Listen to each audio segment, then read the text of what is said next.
Nós vamos passar ao momento de edificação pela palavra.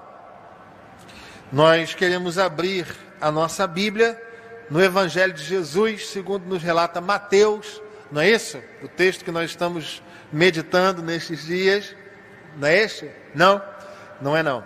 Nós estamos meditando no livro de Ruth. E eu quero convidar você a abrir a sua Bíblia. Livro de Ruth, logo depois de Juízes. Nós temos estudado, meditado, refletido sobre este texto. Temos lido todo o livro, estamos no capítulo 3, nós estamos fazendo uma exposição da Escritura, versículo a versículo, capítulo a capítulo, naquilo que os estudiosos chamam de lectio continuo. Então nós estamos seguindo todos os capítulos e chegamos ao capítulo 3. Nesta série de sermões que se intitula A Mais Linda História de Amor. Então fique atento à leitura da palavra. Ruth, capítulo 3, nós vamos fazer a leitura do texto sagrado. Deus vai falar ao seu coração por meio desta leitura. Então, fique atento. Diz assim a palavra do Senhor. Disse-lhe Noemi, sua sogra: minha filha, não hei de eu buscar-te um lar para que sejas feliz? Ora, pois, não é Boaz, na companhia de cujas servas estiveste, um dos nossos parentes? Eis que esta noite alimpará a cevada da eira. Banha-te e unge-te, e os teus melhores vestidos, e desce a eira. Porém, não te deis a conhecer ao homem, até que tenha acabado de comer e beber. Quando ele repousar, notarás o lugar em que se deita. Então chegarás e lhe descobrirás os pés, e te deitarás, e ele te dirá o que fazer. Respondeu-lhe Ruth: tudo quanto me disseres farei. Então foi para a eira e fez conforme tudo quanto a sogra lhe havia ordenado. Havendo, pois, Boaz comido e bebido, e estando já de coração um tanto alegre, veio deitar-se ao pé de um monte de cereais. Então chegou ela de mansinho e lhe descobriu os pés e se deitou. Sucedeu que, pela meia-noite, assustando-se o homem, sentou-se, e eis que uma mulher estava deitada aos seus pés.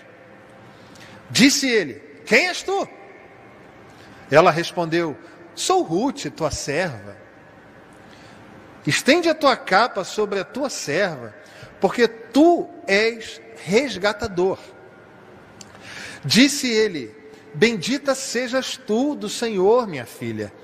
Melhor fizeste a tua última benevolência que a primeira, pois não foste após jovens, quer pobres, quer ricos. Agora, pois, minha filha, não tenhas receio, tudo quanto disseste eu te farei. Pois toda a cidade do meu povo sabe que és mulher virtuosa. Ora, é muito verdade que eu sou o resgatador, mas ainda outro resgatador há mais chegado do que eu. Fica-te aqui esta noite, e será que pela manhã, se ele te quiser resgatar, bem está, que te resgate. Porém, se não lhe apraz resgatar-te, eu o farei, tão certo como vive o Senhor. Deita-te aqui até amanhã. Ficou-se, pois, deitada aos seus pés, até pela manhã. Levantou-se antes que pudessem conhecer um ao outro, porque ele disse: não se saiba que veio mulher à eira. Disse mais: dá-me o manto que tens sobre ti, e segura-o. Ela o segurou e ele o encheu de 6 medidas de cevada, e lhe o pôs às costas. Então entrou ela na cidade. E chegando à casa da sua sogra, esta lhe disse: como se te passaram as coisas, filha minha? Ela lhe contou tudo quanto aquele homem lhe fizera. E disse ainda: estas 6 medidas de cevada ele mais deu, e me disse: não voltes para tua sogra sem nada. Então lhe disse Noemi: espera, minha filha, até que saibas em que darão as coisas, porque aquele homem não descansará enquanto não se resolver este caso ainda hoje. É a palavra de Deus que diz ao nosso coração. Feche seus olhos, vamos clamar por iluminação. Senhor Deus, nós clamamos a fim de que o Teu Espírito Santo ilumine a cada um de nós por ocasião da Tua palavra, por ocasião da exposição da Sagrada Letra, a fim de que nós ouçamos a Tua voz. Que isto aconteça para a glória do Teu nome, em nome de Jesus. Amém. Eu tenho a cada sermão, este que é o 4º sermão da série A Mais Linda História de Amor, tenho falado que é impossível falar de amor sem falar de poesia, não é isso? É impossível falar de amor, mesmo você que não seja alguém tão romântico, quando você vai falar de amor, mesmo que você não faça citação de uma poesia famosa, você acaba fazendo poesia, você acaba olhando de forma poética, você acaba expressando no coração a poesia. Então, é por esta razão que, à guisa de introdução, eu tenho citado poemas, cada um mais lindos que os outros. E hoje não vai ser diferente, eu quero citar Carlos Drummond de Andrade no poema intitulado As 100 Razões do Amor. Ele já é lindo, ele para mim é um dos poemas mais lindos da literatura, e ele já é lindo porque As 100 Razões do Amor te soa 100 numeral, 100 com C. No entanto, as 100 razões do Drummond, as 100 razões do amor, é 100 com S. Isso significa dizer que é 100 no sentido de ausência de razão. É como se o Drummond estivesse dizendo desde o seu título: eu não preciso de razões para amar. O amor não precisa de razões, não precisa de racionalidade. Ele simplesmente existe. Fantástico. Já a partir do seu título, As 100 Razões do Amor, com S. E diz assim Drummond em seu lindo poema: eu te amo porque te amo. Não precisas ser amante e nem sempre sabes sê-lo. Eu te amo porque te amo. Amor é estado de graça. E com amor não se paga. Amor é dado de graça, é semeado no vento, na cachoeira, no eclipse. Amor foge aos dicionários e regulamentos vários. Eu te amo porque te amo, bastante ou demais a mim. Porque amor não se troca, não se conjuga nem se ama. Porque amor é amor a nada. Feliz e forte em si mesmo. Amor é primo da morte e da morte vencedor. Por mais que o matem e matam a cada instante de amor. Fantástico, irmão. Você pode não gostar de poema. As 100 razões de amor do Drummond, As 100 Razões do Amor, melhor dizendo, é um lindo poema. Ele vem dizendo logo na primeira estrofe que o amor não precisa nem ser correspondido, eu simplesmente te amo. Como diz Oswaldo Montenegro, quando a gente ama, simplesmente ama. Não é preciso explicar. É isso que Drummond está dizendo no primeiro verso. E depois ele diz que o amor, ele pode ser e deve ser semeado nas mais diversas áreas, no vento, na cachoeira, no eclipse. Ele não pode ser definido em dicionários, ele não pode ser regularizado, sistematizado. e ele enfatiza a natureza material do amor no que diz respeito a ser vivido nas mais diversas áreas. E a terceira estrofe afirma então que não há espaço para narcisismo no amor. Você simplesmente ama o outro sem que o outro necessariamente te ofereça alguma coisa. E por fim, ele faz uma afirmação lindíssima. Ele diz que o amor é tão contundente quanto a morte, por isso é da mesma família. No entanto, o amor vence a morte. Fantástico. Nós temos falado de uma história de amor, da mais linda história de amor. Um amor assim, um amor dedicado, um amor que se manifesta, um amor que se expressa e que não exige nada em troca. Eu quero fazer aquela exposição que normalmente faço, contextualizando a cada um dos irmãos com relação à história, mas rapidamente eu vou te dar um panorama. Capítulo 1, a família de Elimeleque e Noemi estão em Belém, Beit-Helém, na casa do pão, e constatam, juntamente com seus filhos, Malom e Quilion, que não havia pão na casa do pão, e eles resolvem então abandonar a terra que o Senhor deu a eles. E eles vão para Moabe. Chegando a Moabe, ficam lá por um tempo, os filhos crescem, se casam, com Ruth e Orfa, e Elimeleque morre, os 2 filhos morrem, estas 3 mulheres então ficam à mercê da sociedade, ouvem que Deus está abençoando Judá com mantimento, com suprimento, voltam para Judá, e então, voltando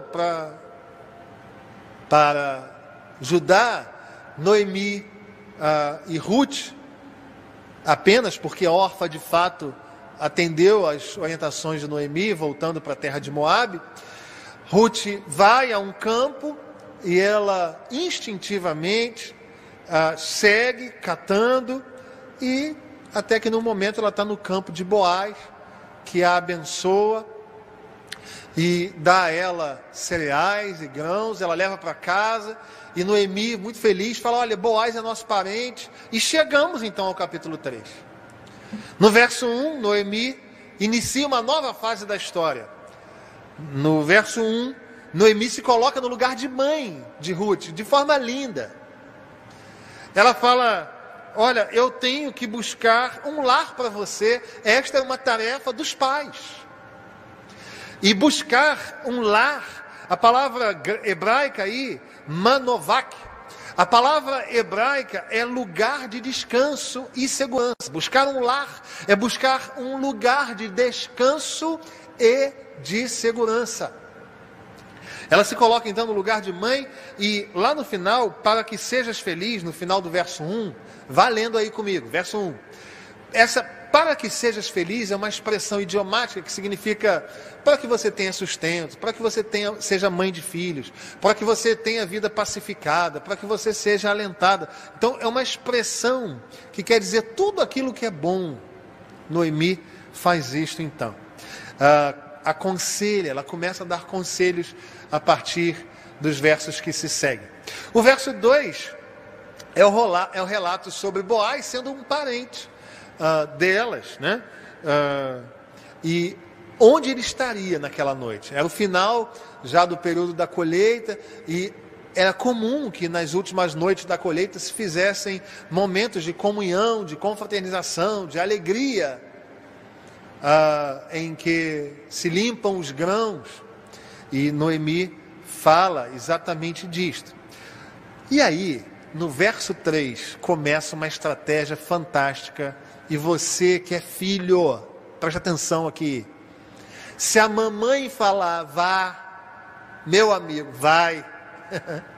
Se a mamãe falar, não vá, meu irmão, em nome de Jesus, não vá. Eu não sei que dom é esse, quando eu for para a eternidade eu vou perguntar ao Senhor: Senhor, que dom é esse que a mamãe tem? Porque Noemi se coloca nesse lugar de mãe. Noemi se coloca na condição de mãe, não mãe biológica, mas a mãe do coração.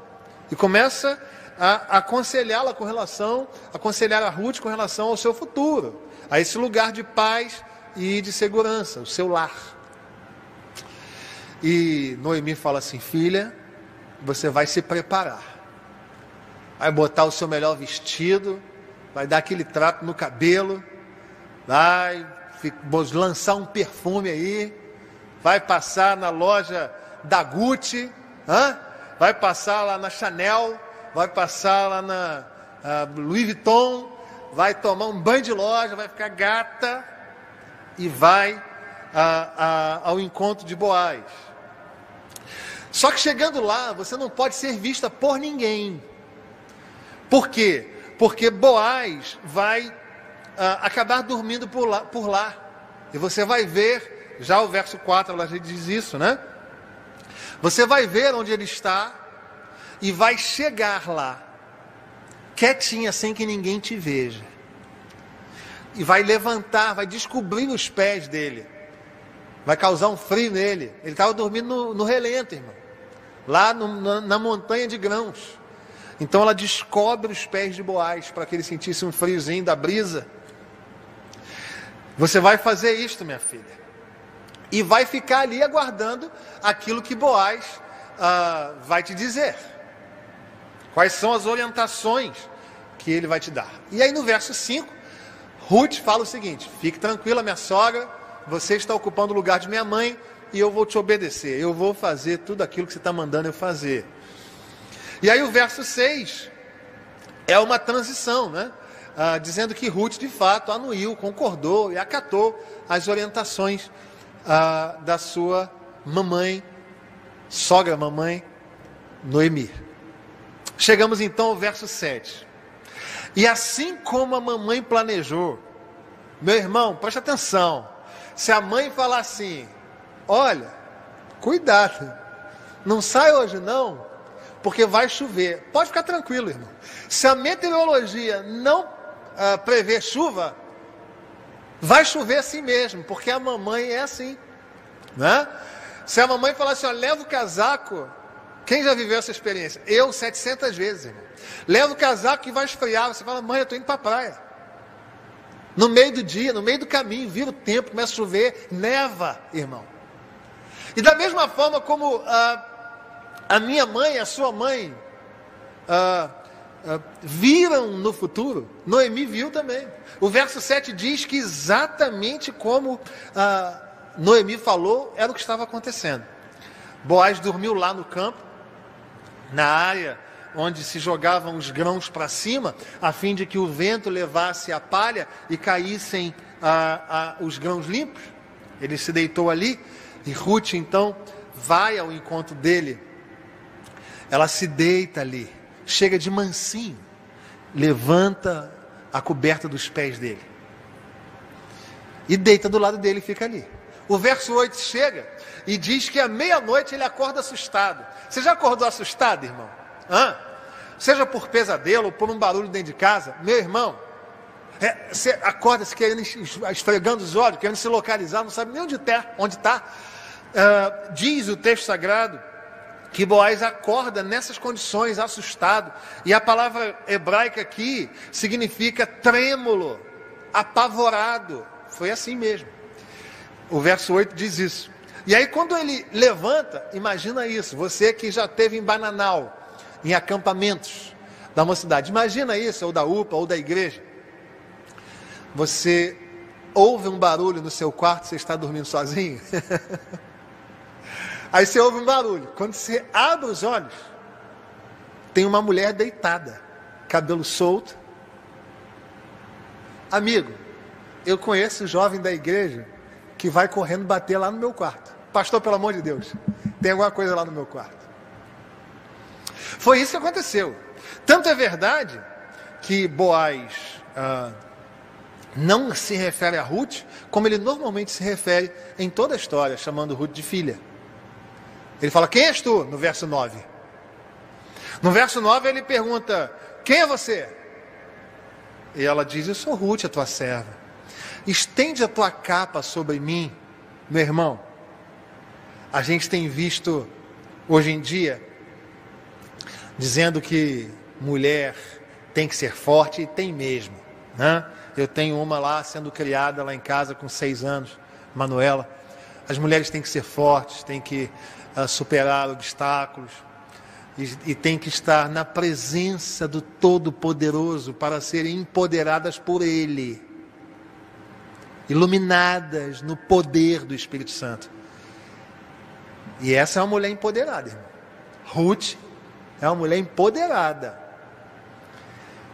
Você sabe o que significa estende a tua capa sobre mim? Ruth pediu Boaz em casamento, irmão. Você tem noção do que é isso? Se hoje em dia ainda tem gente que se escandaliza com isto, você imagina no contexto dos juízes, que era o período em que eles viviam. Mas uma sociedade extremamente machista. As mulheres não contavam, as mulheres não eram elencadas nas pesquisas. Ruth chega para ele e fala assim: olha só, estende a tua capa sobre mim. É o seguinte, eu quero casar contigo, irmão. Eu quero que você seja o meu resgatador, lindo.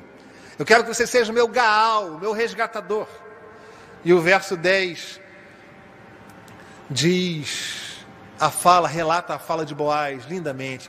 Boaz fala assim: você, nesta benevolência última, nesta atitude última, você se superou, você foi melhor do que aquela benevolência anterior, de abandonar a sua terra, seus parentes, por amor à sua sogra.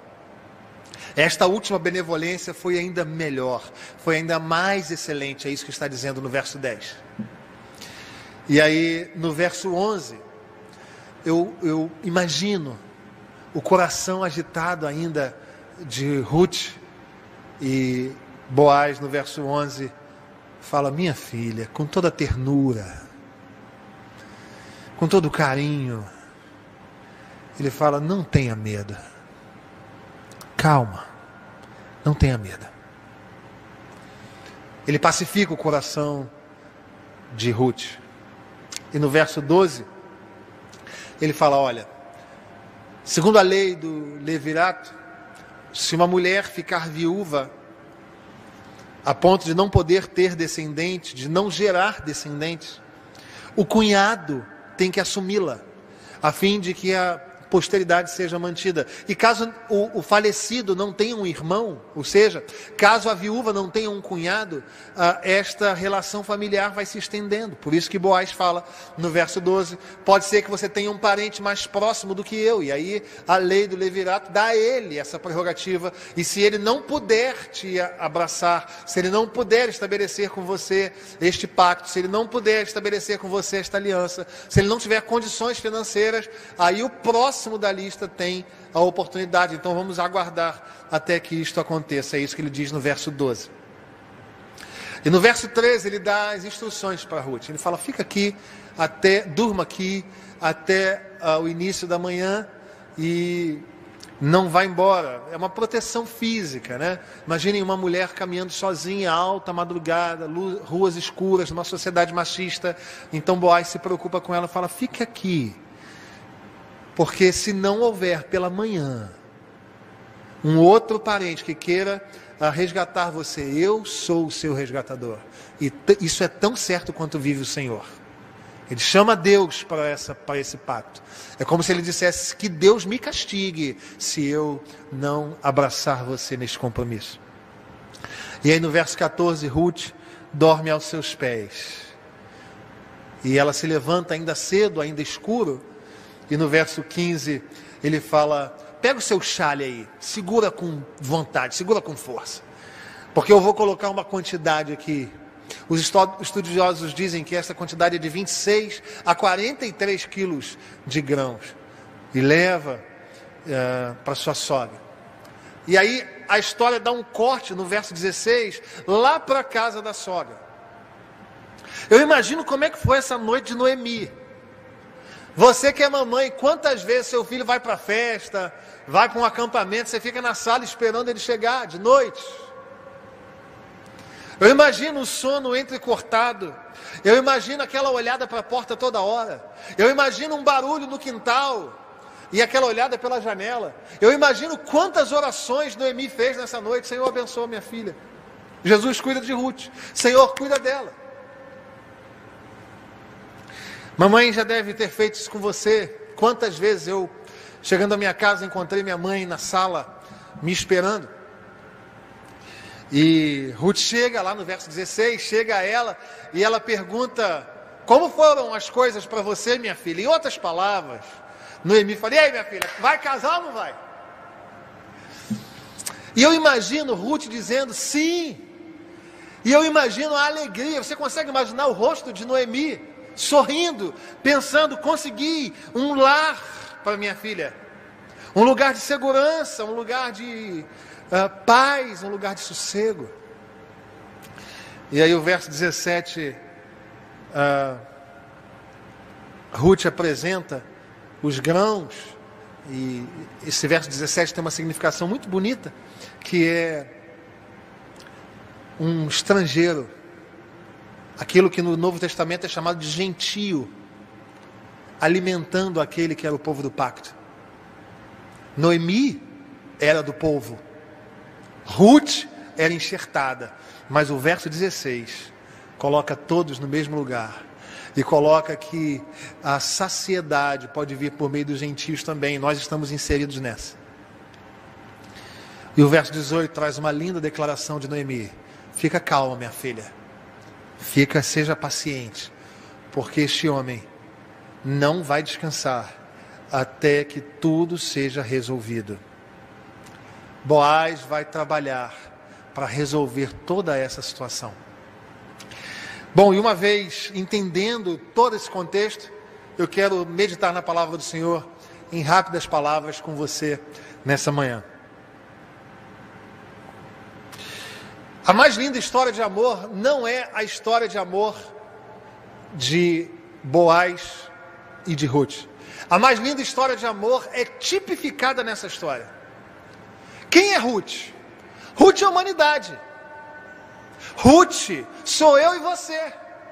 Ruth é a carente de um lugar de segurança. Ruth é a carente do lugar de paz. Ruth é aquela estrangeira sem pátria, sem direitos. Ruth é aquela que tem um passado marcado pela dor, pela catástrofe, pela angústia. É aquela que tem um presente marcado pela incerteza, pela instabilidade. Esta é Ruth.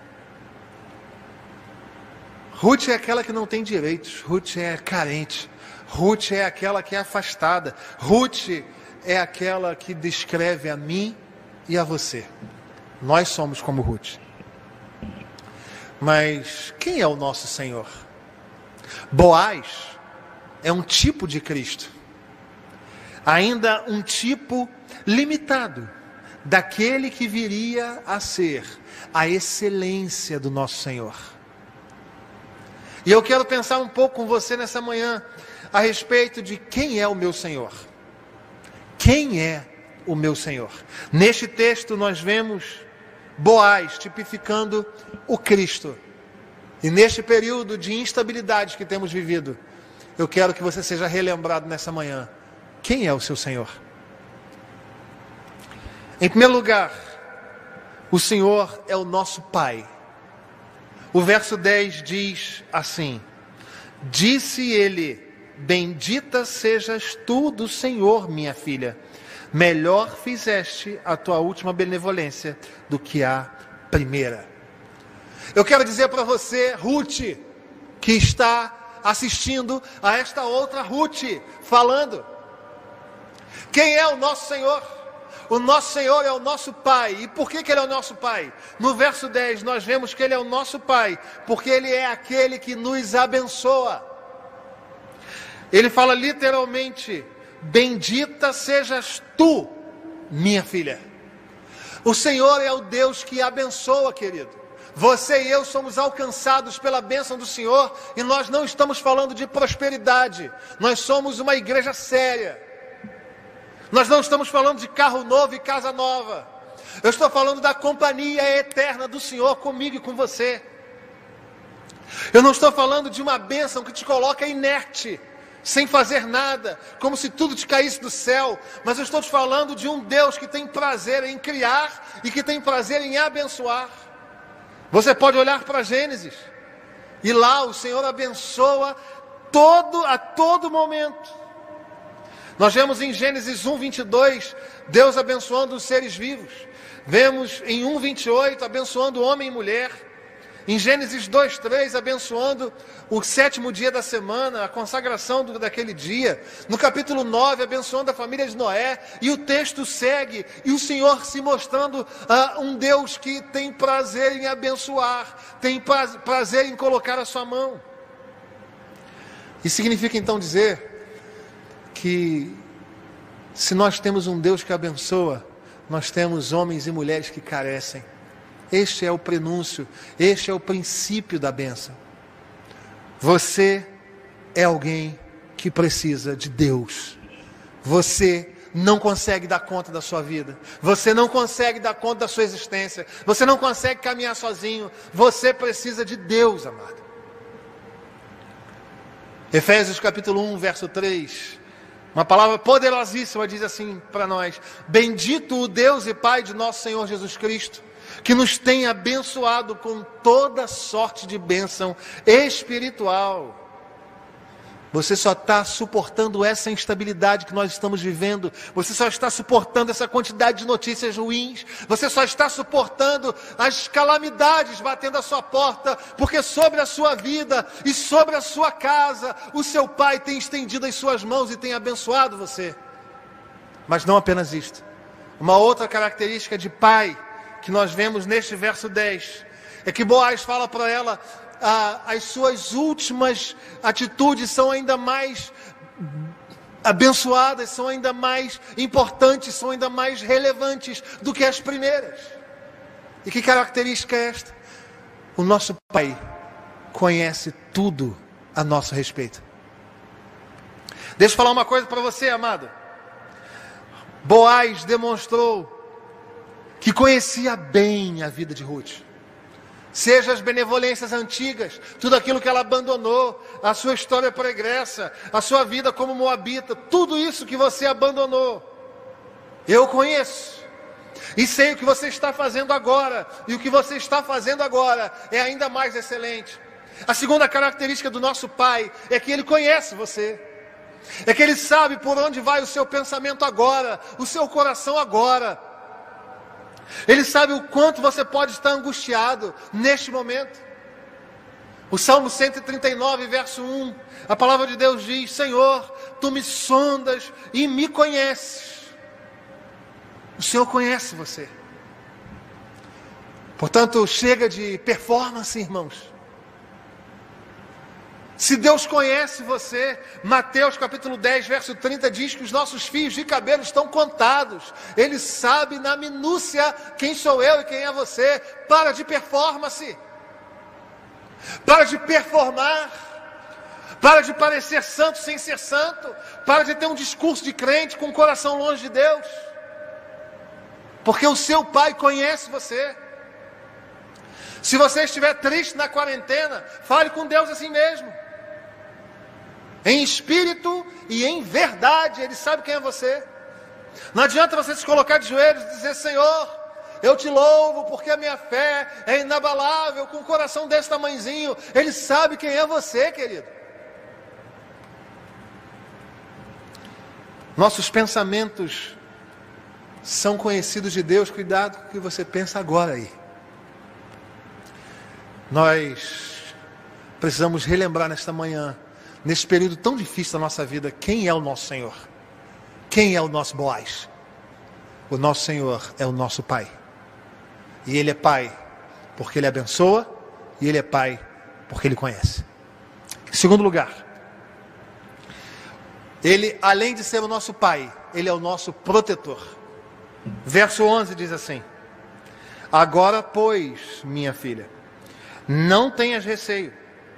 Tudo quanto disseste eu te farei, pois toda a cidade do meu povo sabe que és mulher virtuosa. Com estas palavras, Boaz se coloca como o protetor de Ruth.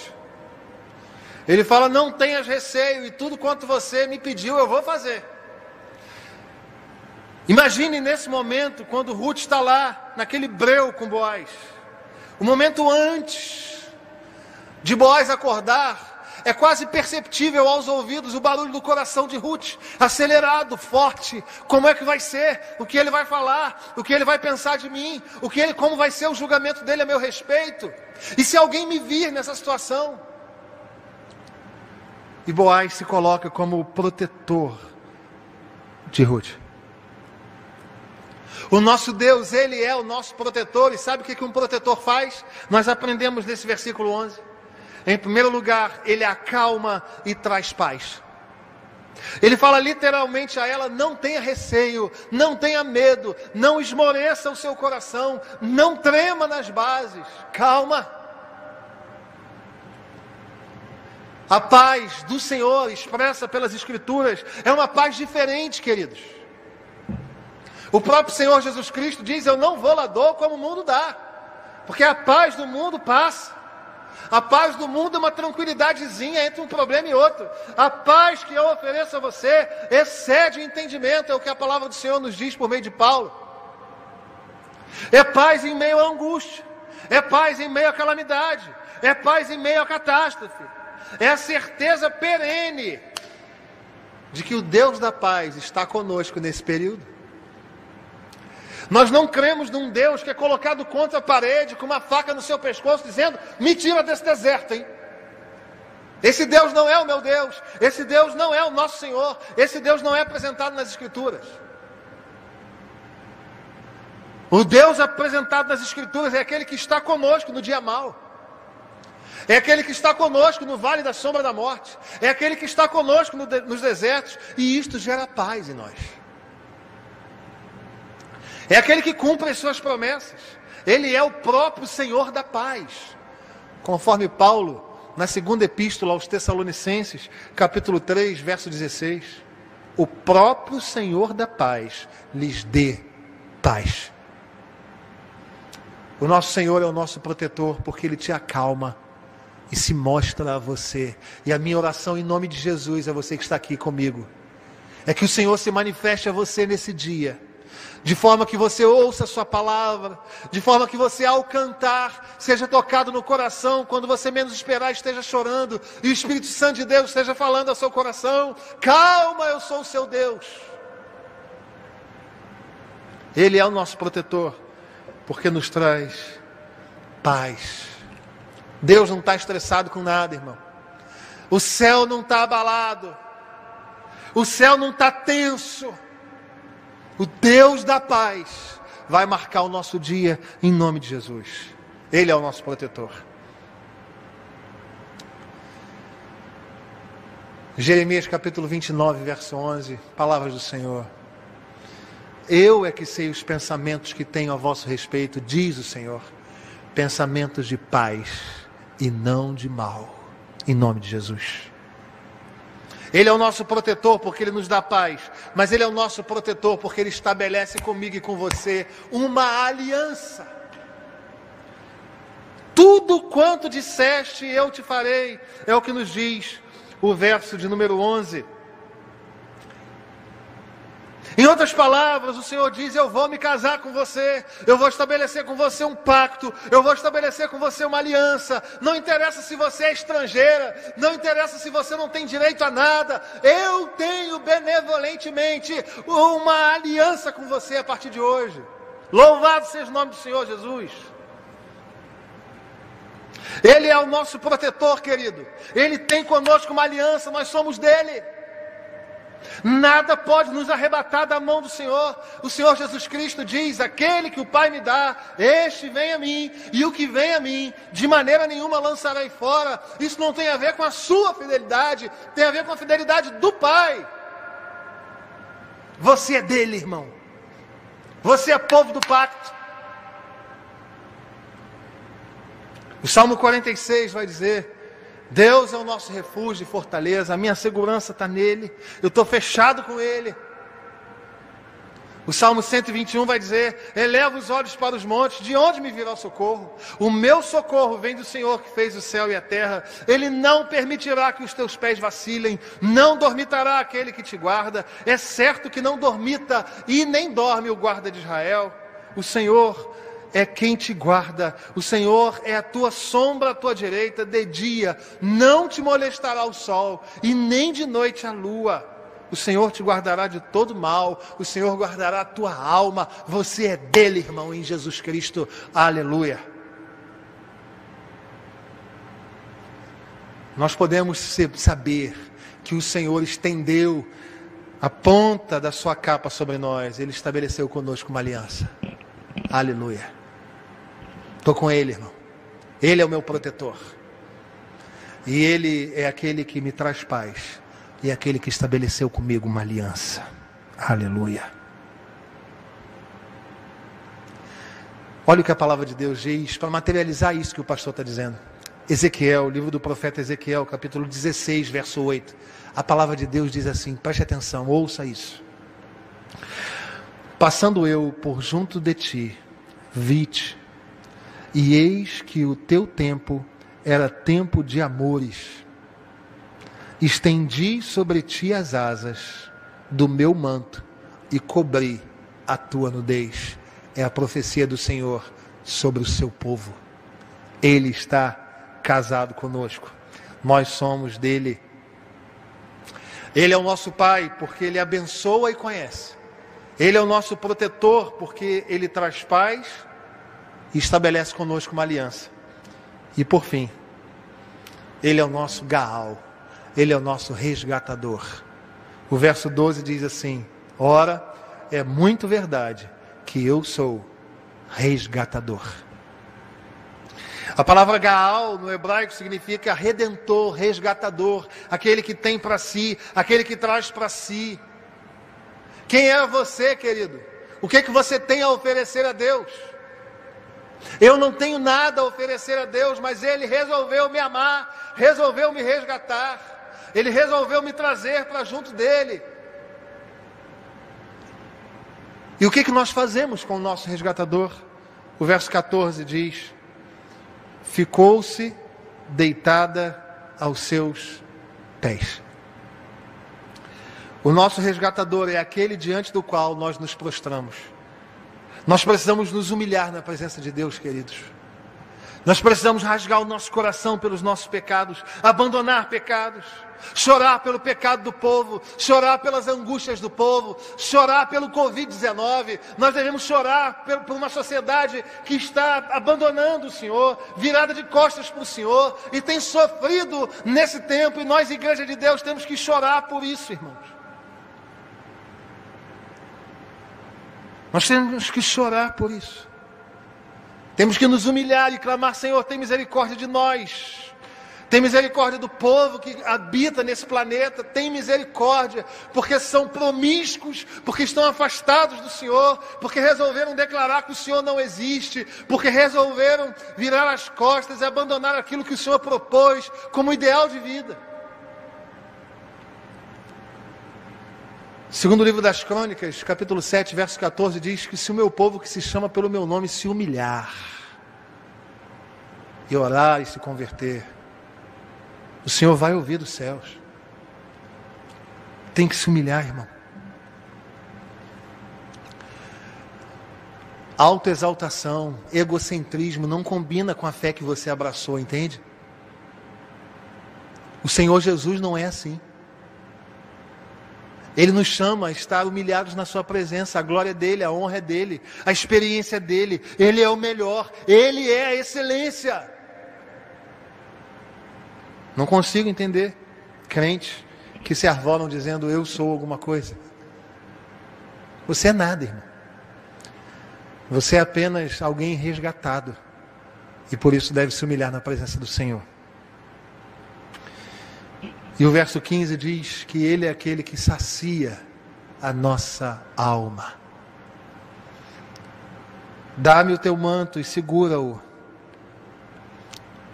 E Ele o encheu de 6 medidas de cevada. O nosso resgatador é aquele diante do qual nós nos prostramos, e aquele que nos alimenta e nos sacia.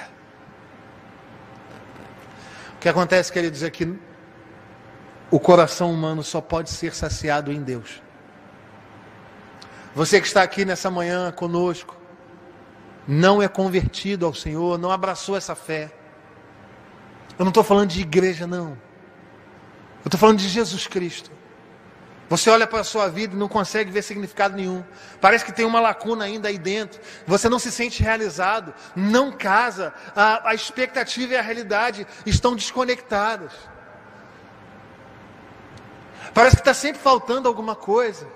Você projeta que o seu sucesso vai estar na sua aprovação, aí você é aprovado e não chegou a essa saciedade, e aí você entende, não, é quando eu me casar, e aí você se casa, e isso não chega ainda, e aí você pensa, não, é quando eu tiver filhos, e você continua com esse buraco dentro da sua alma. Se você continua com isto, é porque você ainda não encontrou o Senhor Jesus, porque é Ele que sacia a alma do pecador, é Ele que sacia a minha alma. Eu sou uma pessoa realizada, não é porque eu pastorei essa igreja, eu sou uma pessoa realizada, não é porque Deus me abençoou com esposa e filhos. O Senhor me realizou, porque Ele me tirou das trevas e me converteu. Louvado seja o nome do Senhor. É Ele que sacia a minha alma. Nós devemos buscar as coisas do alto, queridos. Buscai, pois, em primeiro lugar o reino de Deus e a sua justiça, e todas as outras coisas vos serão acrescentadas.